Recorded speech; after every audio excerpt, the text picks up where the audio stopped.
तो पाचन तंत्र में कौन कौन से पार्ट्स आते हैं, ठीक है, कौन कौन से पार्ट्स आते हैं, उस सारे चीज़ों को यहाँ पे बना दिया गया है तस्वीर के रूप में। और इसको हम लोग यहाँ से हर पार्ट बाई पार्ट हम लोग इसको पढ़ेंगे और समझेंगे। जिस क्वेश्चन को पूछना होगा आप लोग शांत होकर क्वेश्चन को पूछेंगे, ठीक है। सबसे पहले पाचन क्रिया की शुरुआत कहाँ से होती है? पाचन क्रिया की शुरुआत मुख से होता है और मुख से होते हुए सीधे ग्रसनली और ग्रसनली से होते हुए सीधे अमाशय तक आता है। अमाशय होते हुए पार करते हुए कहाँ तक जाता है? छोटी आंत, और छोटी आंत से पार करते हुए बड़ी आंत, और बड़ी आंत से सीधे पार करते हुए एनस के रास्ते क्या होता है? बाहर आ जाता है। कहता है हम लोग को जो पाचन की शुरुआत हो रहा है माउथ से, तो माउथ में 3 प्रकार के हमारे यहाँ जो है जो ग्लैंड पाए जाते हैं, ग्लैंड है ना, उसमें से 3 छिद्र होते हैं, अपर जाव में भी और 3 लोअर जाव में भी। जो हमारे यहाँ से लार ग्रंथियां निकलता है, माउथ से क्या निकलता है? लार ग्रंथियां।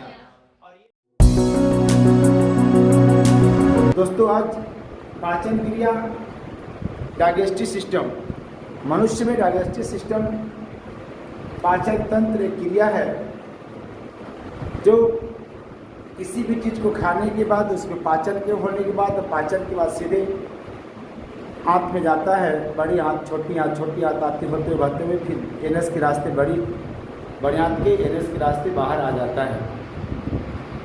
तो दोस्तों सबसे पहली बात डाइजेस्टिव सिस्टम है क्या? कहता है मुख गुहा से लेकर अमाशय तक का जो भाग है, मुख गुहा से लेकर अमाशय तक का जो भाग है उसे पाचन तंत्र के अंतर्गत रखा गया है। पाचन तंत्र में जो मुख्य भाग है, जो मुख्य भाग है उस मुख्य भाग के बारे में मैं आप लोगों को बता देता हूँ।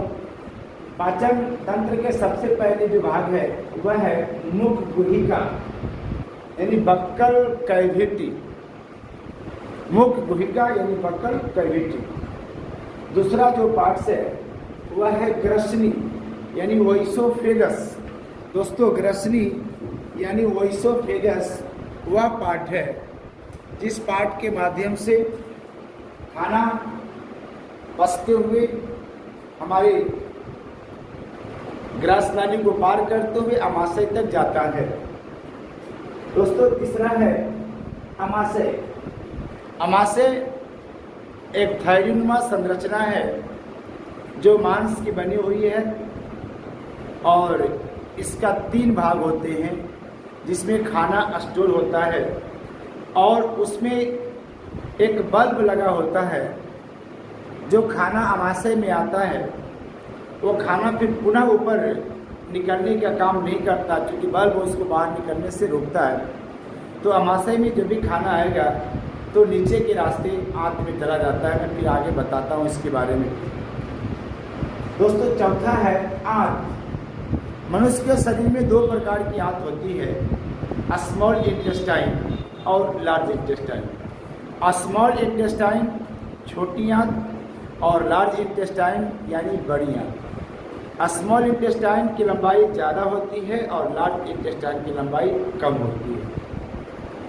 दोस्तों मैं अब आगे पाचन की प्रक्रिया के बारे में बता दूं। कहते हैं कि पाचन की प्रक्रिया में कि मुख जो है, मुख में भोजन को चबाने के साथ से ही प्रारंभ हो जाती है।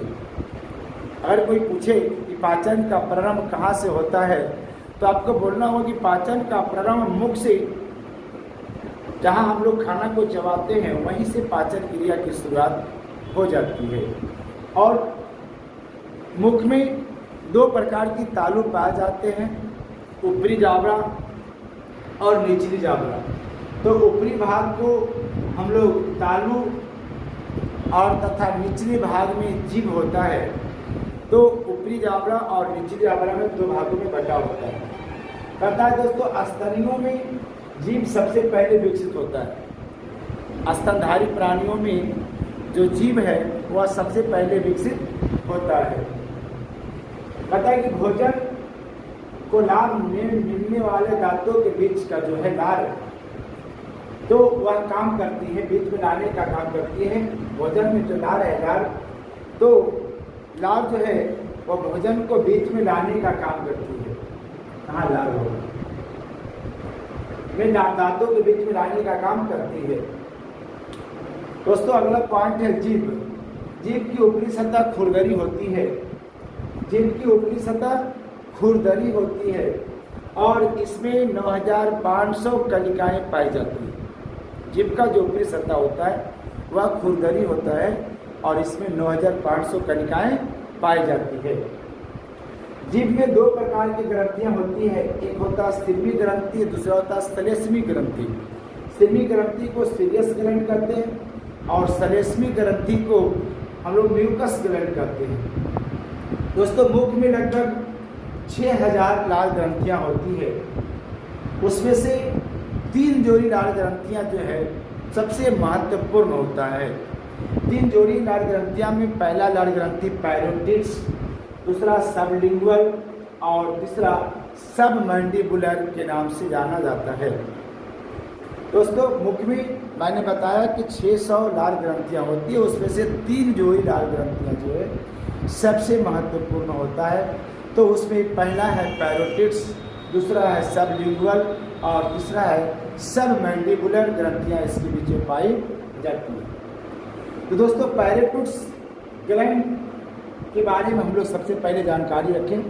कहता है कि पैरोटिड्स ग्लैंड में मनुष्य में एक गलसुआ नामक रोग होता है जो गला में सूजन हो जाता है, जिसको हम लोग बोलचाल की भाषा में गलफुली या अंग्रेजी की भाषा में मम्स कहते हैं।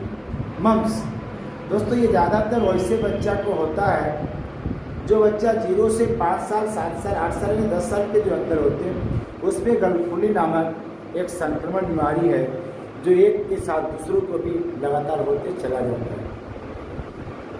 मनुष्य के मुंह में लगभग 1 से 1.5 लीटर लार पाए जाते हैं। दोस्तों मनुष्य के मुंह में जो लार खाना खाते हैं और खाना को जो लार में मिलाया जाता है और मिला करके जो छोटे छोटे टुकड़े बना करके हमारे ग्रासनली से हमारे आमाशय में जाता है, तो मनुष्य के शरीर से मनुष्य के मुख में 1 लीटर से 1.5 लीटर लाल ग्रंथियाँ पाई जाती है और उसी लाल ग्रंथियाँ से हमारा खाना जो है से चिपचिपा हो जाता है। दोस्तों अगर इसको हम लोग देखना चाहेंगे तो लाल ग्रंथियाँ जो है अगर खाना को हम लोग देखना चाहें कि आखिर चिपचिपा कैसे होता है, तो अगर हम लोग खाना चबाएं और चबाने के बाद अगर खाना को फिर पुनः बाहर को निकालें और कृपया देखें तो हमें पता चल जाएगा कि लार कैसा है, लार से खाना में कैसा परिवर्तन करता है। लेकिन किसी दूसरे को नहीं दिखाने से ये किसी को भी वॉमिटिंग का जैसा लग सकता है। आप भी देखेंगे तो आपको भी वॉमिटिंग का जैसा एहसास होता है जबकि आपको खाना है।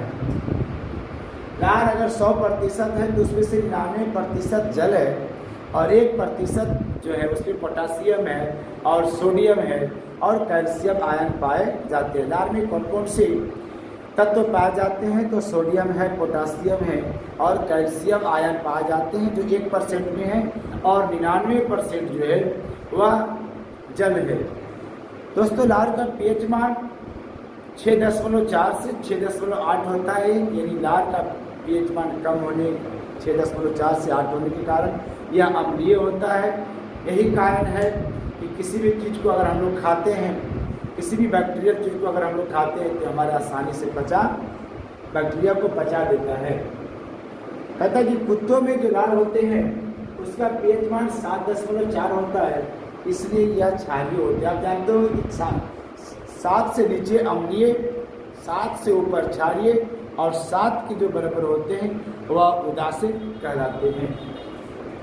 दोस्तों लार में है सलीवा और 3 भागों में बटा होता है।